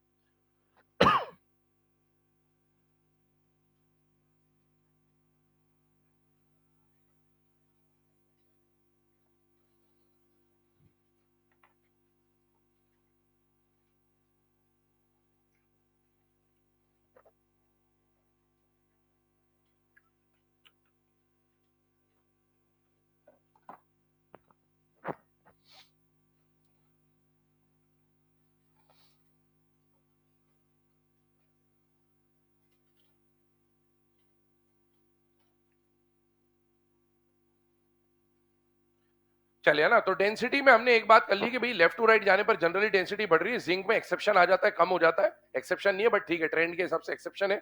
और 3D 4D और 5D में डाउन द ग्रुप जाने पर डेंसिटी बढ़ेगी। अब आपसे ये एक फैक्ट आपको बता रहा हूं, कभी बाई चांस पूछ ले मार्केट वार्केट में तो उसके लिए बता रहा हूं। 3D से ज्यादा 4D, 4D से ज्यादा 5D, आपसे पूछा जाए पूरे डी ब्लॉक में या पूरे पीरियोडिक टेबल में भी किसकी डेंसिटी ज्यादा है, तो बेटा इरिडियम। इरिडियम और ऑस्मियम, ये दो ऐसे एलिमेंट हैं जिनकी डेंसिटी बहुत ज्यादा होती है, और ये दोनों 5D के एलिमेंट है ना। कौन रहेगा इरेगुलर और फिर रूठा ओसामा, ये दोनों की डेंसिटी लगभग लगभग बराबर होती है। एक 22.57 होता है और एक 22.61 होता है, मतलब 0.04 का डिफरेंस है। तो दोनों में से इरिडियम हल्का सा ज्यादा है, लेकिन मार्जिन बहुत कम है, इसलिए हम ग्रेटर देन इक्वल टू का साइन लगा दे रहे हैं। ये फैक्ट है, याद कर पाओ कर लेना, वरना कोई इतनी खास जरूरत नहीं है ना। इरिडियम और ऑस्मियम कभी भी आ जाए तो दे हैव हाईएस्ट डेंसिटी। दोनों में से जो ऑप्शन दिखे आप उसको टिक कर सकते हैं, लेकिन अगर एक ही सिलेक्ट करना होगा तो वैल्यू वाइज आप किसको सिलेक्ट करेंगे बेटा, इरिडियम को, मार्जिनली ज्यादा होता है ना। चलिए, अभी तक हमने जो प्रॉपर्टीज पढ़ी, जितनी प्रॉपर्टी अभी तक पढ़ी, इसके ऊपर कुछ क्वेश्चन अभी हम लोग पहले डिस्कस करते हैं, फिर अगली प्रॉपर्टी पे मूव करेंगे, ठीक है। इधर ध्यान दीजिएगा, अभी तक जो भी पढ़ा उसको फटाफट एक बार रिकॉल करते हैं पहले ना। सबसे पहले हमने बोला डी ब्लॉक एलिमेंट जो है वो कौन से एलिमेंट होते हैं जिनका लास्ट इलेक्ट्रॉन n-1 डी में जाता है। n-1 डी को क्या बोल सकते हैं, पेनल्टी में डी सबशन। डी ब्लॉक एलिमेंट का एक जनरल नाम होता है, क्या नाम होता है, ट्रांजिशन मेटल। क्या सारे डी ब्लॉक को ट्रांजिशन मेटल बोलेंगे, नहीं। किसको नहीं बोलेंगे, जिंदगी कबाड़ा हो गई को, जिंदगी कबाड़ा हो गई को ट्रांजिशन नहीं बोलते, पर इनका एक नाम है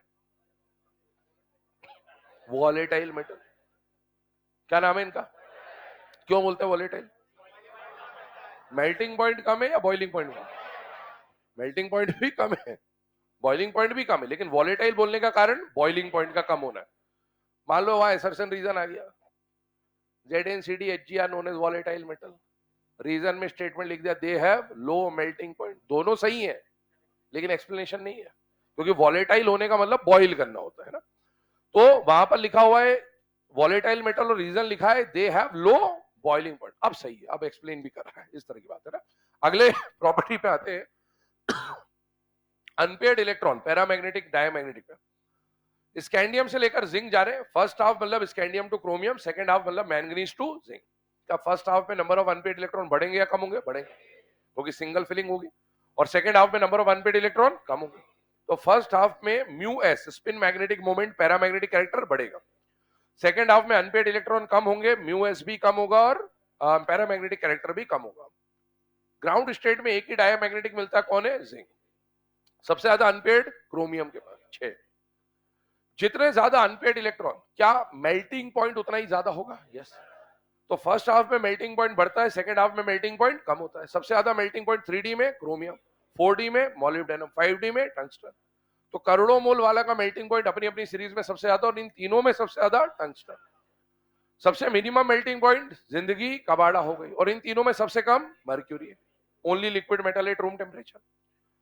क्या कोई ऐसे दो एलिमेंट थे जिनका मेल्टिंग पॉइंट स्टेबल कॉन्फ़िगरेशन की वजह से एक्सेप्शनली लो हो जाता है? यस। कौन थे? मन तक, Mn और Tc, half filled configuration, weak metallic bonding. अगले पे आते हैं, एंथैल्पी ऑफ एटमाइजेशन और बॉइलिंग पॉइंट पे आते हैं। दोनों का ट्रेंड लगभग सेम है, ये भी अनपेयर्ड इलेक्ट्रॉन पे डिपेंड करता है, लेकिन उतना बढ़िया तरीके से डिपेंड नहीं करेगा जितना मेल्टिंग पॉइंट करता है। तो इसका एक ऑर्डर हम लोगों ने याद करा तो इधर था वेनेडियम और लास्ट में कौन था? जिंक। ट्रिक आपको बता दिया ऑलरेडी।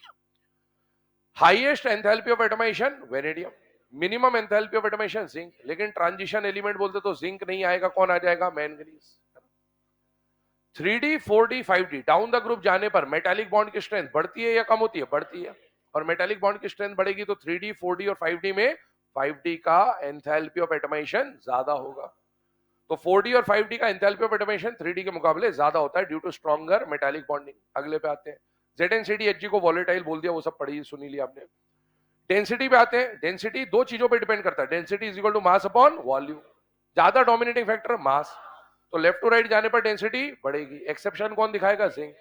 क्यों? क्योंकि उसका या तो बोल दो साइज ज्यादा है, वॉल्यूम ज्यादा है, या फिर उसमें पैकिंग उतनी अच्छी नहीं होगी। 3D 4D 5D में जब आप नीचे जाएंगे तो डेंसिटी कम होगी या बढ़ेगी? बढ़ेगी, क्योंकि मास बहुत ड्रास्टिकली बढ़ेगा तो डेंसिटी भी बहुत ड्रास्टिकली बढ़ेगी। हाईएस्ट डेंसिटी किसकी होती है? इरिडियम और ऑस्मियम, दोनों में से हल्की फुल्की ज्यादा इरिडियम। क्वेश्चन बोल रहा हूं, लिखेगा। Which of the following D block element shows maximum melting point?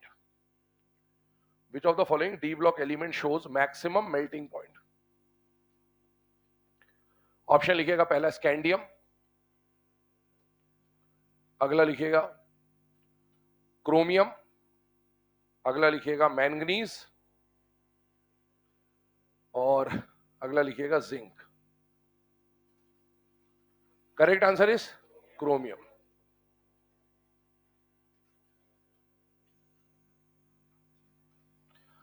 Next question लिखिए, which of the following element shows minimum melting point?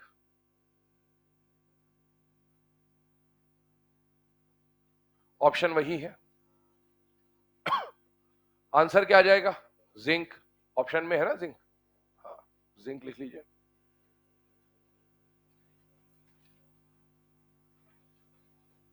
अगला क्वेश्चन लिखिए, which of the following element shows minimum enthalpy of atomization? Which of the following element shows minimum enthalpy of atomization? Option वही चारों है।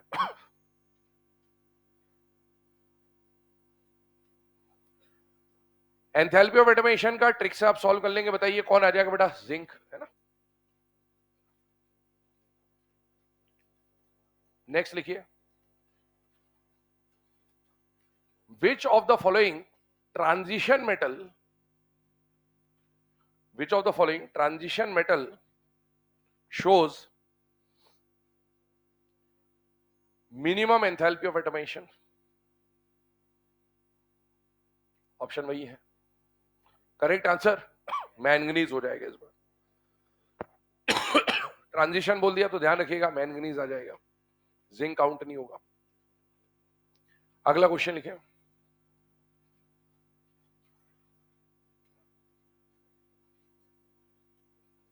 Which of the following shows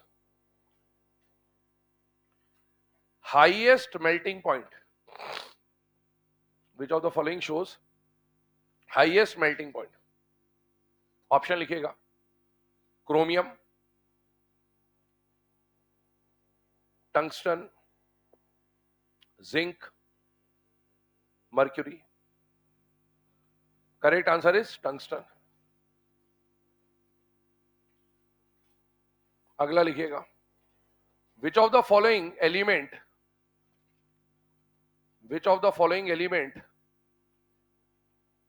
is the only liquid metal at room temperature? Which of the following element is the only liquid metal at room temperature? Option अभी जो दिए वही वाले हैं.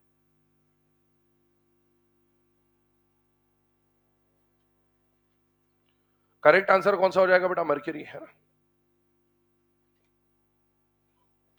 ठीक है, तो चलिए ये बस इतने क्वेश्चन अभी लिखे रहने दीजिए. अगली प्रॉपर्टी के ऊपर अब हम मूव करेंगे. नेक्स्ट प्रॉपर्टी लिखिएगा आयनाइजेशन एनर्जी. Ionization energy.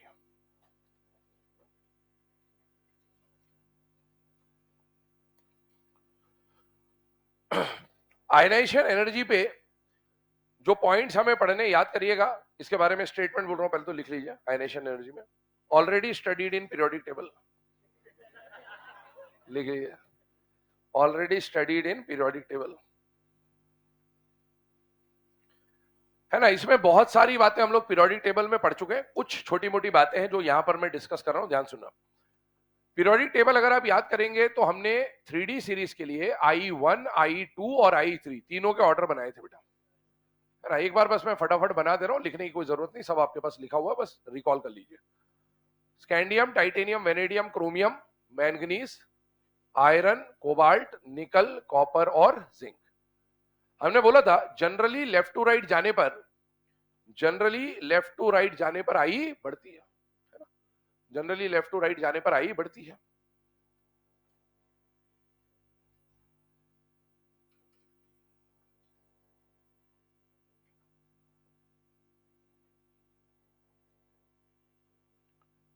चलिए, अब जनरली लेफ्ट टू राइट जाने पर अगर आई बढ़ती है, इसका मतलब ये हो गया कि नॉर्मल ट्रेंड होना था कि यहां से यहां तक आई क्या होनी थी? इंक्रीज. लेकिन हमने पढ़ा था I1 में 3 चेंज बताए थे. टी कॉफी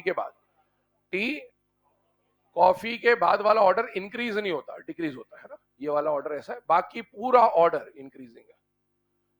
ये हम लोग ऑलरेडी आई के समय पे डिस्कस कर चुके हैं, और आपको ये बोला था कि ये वाला ट्रेंड आपको याद ही रखना पड़ेगा, इसका कोई एक्सप्लेनेशन नहीं है, ये वैल्यू बेस्ड है, याद ही होगा.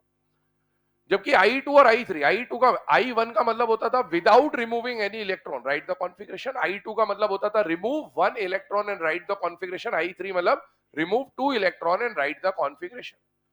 I2 और I3 मैंने बोला था इसको लॉजिकली आप कॉन्फिगरेशन के दम पे सॉल्व कर सकते हो, है ना. इसका कॉन्फिगरेशन होता है 4s2 3d1.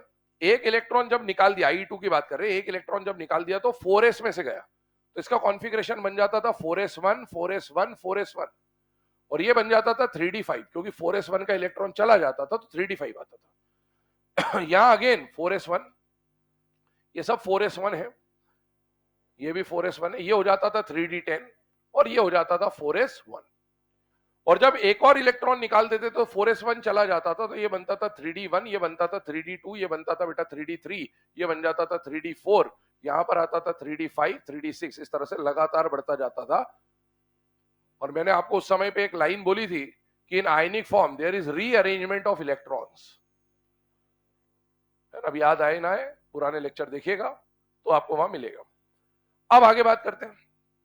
ये जो कंडीशन अभी आपके सामने है ना, इसमें भी हम बोल रहे हैं कि लेफ्ट टू राइट जाने पर आई बढ़ रही है, लेकिन इसमें दो जगह चेंज आता था। बेटा S1 स्टेबल होता था या अनस्टेबल होता था? अनस्टेबल। S1 मैंने बोला था इसमें एक्सचेंज पॉसिबल नहीं है, इसीलिए हाफ फील्ड स्टेबल में काउंट नहीं करता। क्या D5 स्टेबल है? और जब स्टेबल के ठीक बाद एक अनस्टेबल आ जाता था तो स्टेबल वाले की आई क्या हो जाती थी? ज्यादा। और इसका मतलब है ऊपर वाले में चेंज कहां आता था टी कॉफी के बाद? इसमें चेंज आता था क्रोमियम और कॉपर के बाद, और इसमें चेंज आता था मन के बाद। यहां का ऑर्डर ऐसा हो जाता था, लगातार बढ़ता जा रहा है, क्रोमियम कॉपर के बाद चेंज आ जाता था, ऐसा हो जाता था। और यहां पर भी लगातार बढ़ता जाएगा। जब एक स्टेबल और उसके ठीक बाद अनस्टेबल, तो स्टेबल वाले की आई ज्यादा हो जाती थी, तो मन के बाद वाला ऑर्डर चेंज हो जाता था। ये ऑर्डर्स थे, ये हम लोग ऑलरेडी पढ़ चुके हैं। तो ऑर्डर में तो कुछ भी नहीं है, बस ऑर्डर से रिलेटेड कुछ स्टेटमेंट टाइप के क्वेश्चन बन सकते हैं, उस पर चर्चा कर रहा हूं, ध्यान सुनना। जैसे यहां पर किसमें चेंज आया? क्रोमियम और कॉपर के बाद।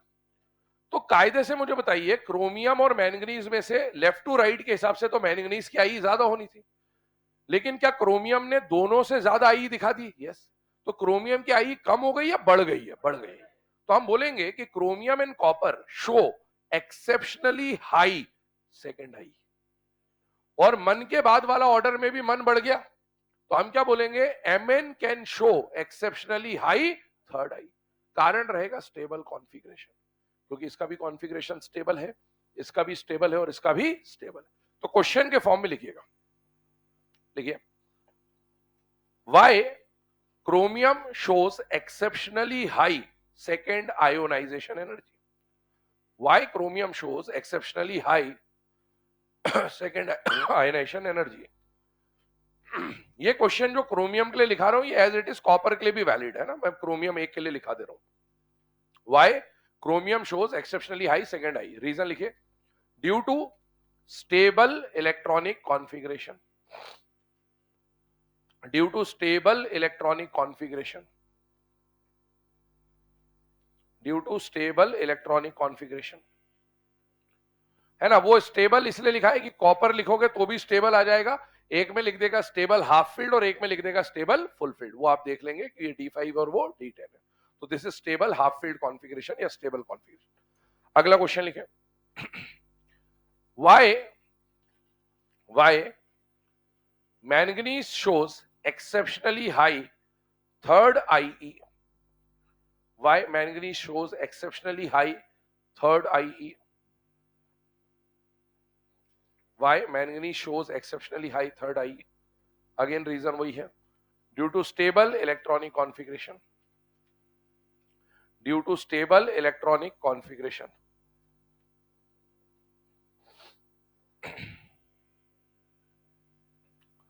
ठीक है, अब इसमें एक पॉइंट और बता रहा हूं, ध्यान सुनना।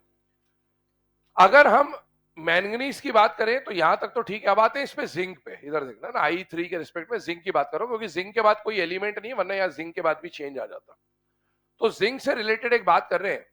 जिंक हमेशा नेचर में +2 स्टेट में मिलेगा, मतलब I2 दे दोगे तो +2 बन जाएगा। जिंक कभी भी +3 टाइप का आयन फॉर्म नहीं करता। क्वेश्चन बोल रहा हूं, लिखेगा zinc does not form Zn+3 type ion. Why?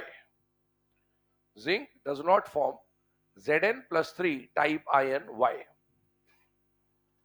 अब ये जो बोला आपको कि जिंक +2 टाइप का आयन तो बनाता है, लेकिन +3 टाइप का आयन नहीं बनाता, उसका कारण पूछेगा, तो कारण को लिखने के अंदाज अलग अलग हो सकते हैं। क्या अंदाज हो सकता है? ध्यान सुनिएगा। जिंक को जब 2 आई दे दी, +2 बन गया, तो जिंक का कॉन्फ़िगरेशन क्या बन गया बेटा? 3D10। अब 3D10 बन गया, तो जब ये इसमें कन्वर्ट होगा, तो आपको जो इलेक्ट्रॉन अब निकालना है, वो इलेक्ट्रॉन कहां से निकलेगा? 3D10 में से। और 3D10 बताइए एक बहुत ही ज्यादा स्टेबल कॉन्फ़िगरेशन है या नहीं है बेटा? है। तो यहां से उस इलेक्ट्रॉन को निकाल के +3 बनाने के लिए आई का रिक्वायरमेंट कम होगा या बहुत ज्यादा होगा? बहुत ज्यादा। तो जिंक के लिए जो I3 की वैल्यू होगी ना, I3 इज वेरी हाई। तो पहला रीजन तो ये लिखिए, because the value of IE3, because the value of IE3 for zinc, because the value of IE3 for zinc is very high, because the electron is to be removed from, because the electron is to be removed from stable 3d10 configuration because the electron is to be removed from stable 3d10 configuration. तो ये तो एक point हो गया ना. अब इसको exam में ऐसा दे सकता है, zinc does not form +3 type ion, option में लिखा because the electron is to be remove from 3d10, सही है. Because the I3 is very high, बात सही है. दूसरा एक और बात बोल सकता है, वो क्या है बेटा, अगर Zn+3 बनाना है, +3 बनाने का मतलब कितने इलेक्ट्रॉन निकालने, 3 इलेक्ट्रॉन निकालने का मतलब क्या क्या देना पड़ेगा, I1 भी देना पड़ेगा, I2 भी देना पड़ेगा और I3 भी देना पड़ेगा. +2 तो ये बनाता ही है. +2 बनाने का मतलब है इसका I1 + I2. तो एक कारण ऐसा भी बोल सकता है कि zinc does not form +3 type ion because the sum of I1, I2 and I3 is very high. ये तीनों का समेशन इतना ज्यादा होता है कि उतनी एनर्जी जिंक को नेचर से कभी नहीं मिल पाती, और नहीं मिल पाती इसका मतलब जिंक +3 टाइप का आयन नहीं बनाएगा. अगर मैं ये बोल रहा हूं, इसका भी अल्टीमेट मीनिंग वही निकल रहा है कि I3 बहुत ज्यादा है, क्योंकि 1 और 2 तो उसको मिल ही जाती है. तो पर लिखने का अंदाज होता है, कभी ये बोल देगा कि I3 बहुत ज्यादा है, बात सही है, और कभी ऐसा बोल देगा समेशन ऑफ I1, I2, 3 बहुत ज्यादा है, बात वही है. एक और रीजन लिख लीजिएगा, because the sum of I1, I2 and I3 is very high. तो ये अल्टीमेटली I3 हाई को ही इंटरप्रेट कर रहा है, लेकिन इस तरह से लिख के दे देता है, तो अपने को लैंग्वेज पता होनी चाहिए ना. Because the sum of I1, I2, I3 is very high. तो वो कंपनसेट नहीं हो पाता, मतलब I3 नहीं मिल पाएगी और जिंक +3 आयन नहीं बना पाएगा. चलिए, तो ये तो आयनाइजेशन एनर्जी से रिलेटेड ऑर्डर्स तो हमने पहले ही पढ़ लिए थे, बस ये छोटे मोटे स्टेटमेंट टाइप के क्वेश्चन कभी आ जाए तो अपने को जानकारी होनी चाहिए. अगली प्रॉपर्टी पे मूव करते हैं.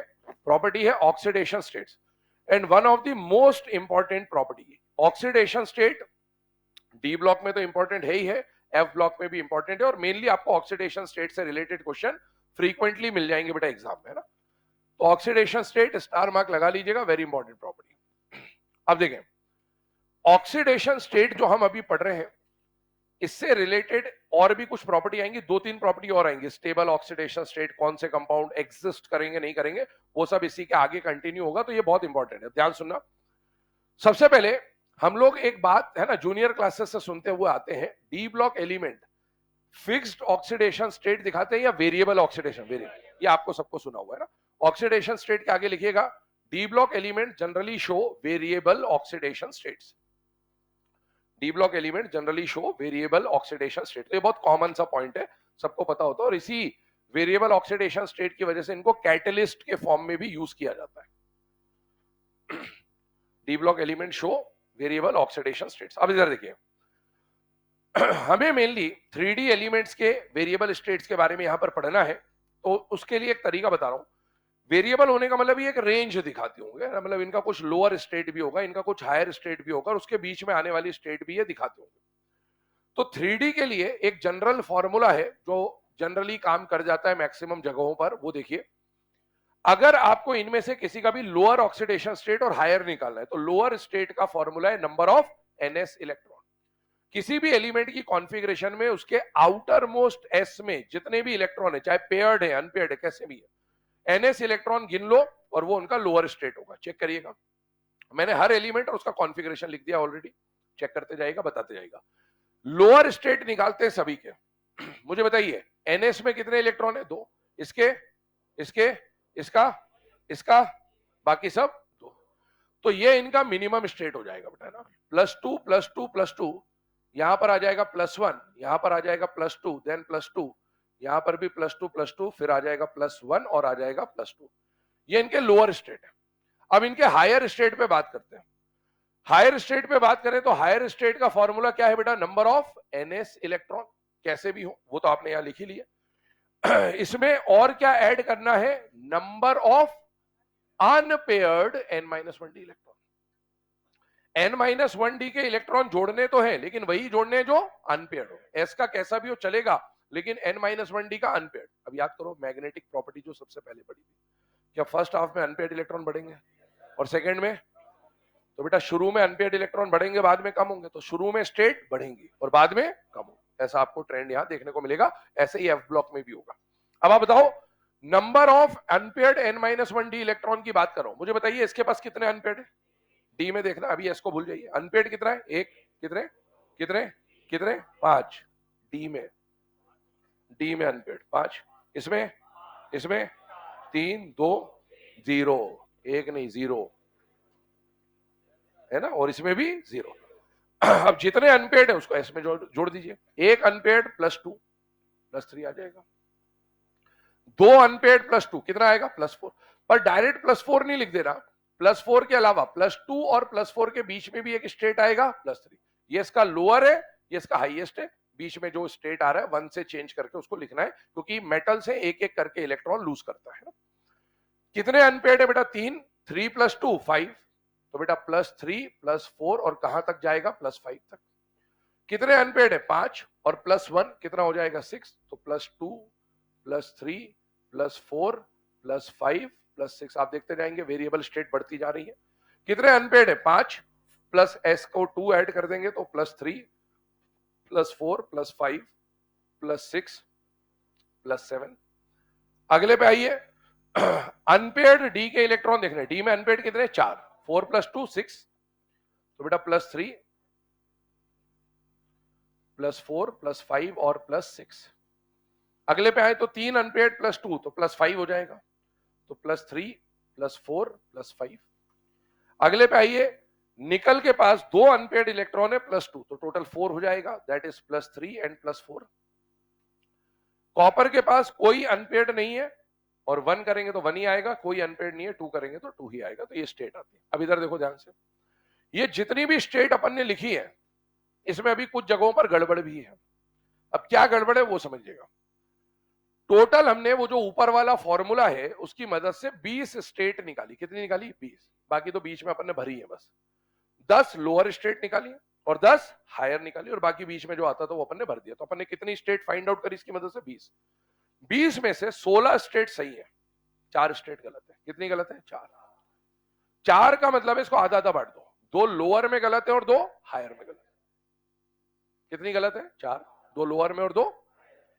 अब कहां कहां गलत है चेक करिएगा। पहला यहां गलत है, दूसरा यहां गलत है, तीसरा यहां गलत है, चौथा यहां गलत है।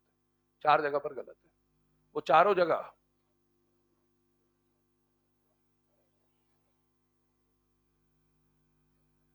देख लीजिए आराम से। ये 4 जगह पर गलत है। इन 4 जगह को आपको याद रखना है कि इन 4 जगह गलत है, ठीक है। अब आगे बढ़ते हैं, क्या गलती है उस पर बात कर रहे हैं। शुरू के 2 में लोअर में गलती है, बाद के 2 में हायर में गलती है। क्या गलती है चेक करिएगा। ये शो ही नहीं करता, मतलब इसकी लोअर स्टेट एग्जिस्ट नहीं करती। स्कैंडियम एक ही स्टेट दिखाता है, कौन है? +3। क्रोमियम का लोअर क्या दिख रहा है? +1, नहीं दिखाता। क्रोमियम की स्टेट स्टार्ट होगी +2 से लेकर +6। कल भी हमने चार्ज ट्रांसफर में बात करी थी, क्रोमियम +6 और मैंगनीज +7 D0 कलर दिखाता है due to charge transfer phenomena. Cobalt, अब 2 में लोअर में गलती है, 2 में हायर में। आइए कोबाल्ट के हायर पे चलिए। +5 ये स्टेट शो नहीं करता, कोबाल्ट की हाईएस्ट +4 तक जाती है, और इवन हमने कोऑर्डिनेशन देखा तो +3 देखने को मिलती थी अपने को तो मैक्सिमम। कॉपर में हायर में कुछ काटना नहीं, ऐड करना है। कॉपर की 2 स्टेट होती है अगर आपको पता तो, क्यूपरस और क्यूपरे। तो कॉपर में यहां सिर्फ +1 आ रहा है, हाईएस्ट में एक स्टेट ऐड हो जाएगी कि कॉपर +2 भी शो करता है। टेबल नोट कर लीजिए।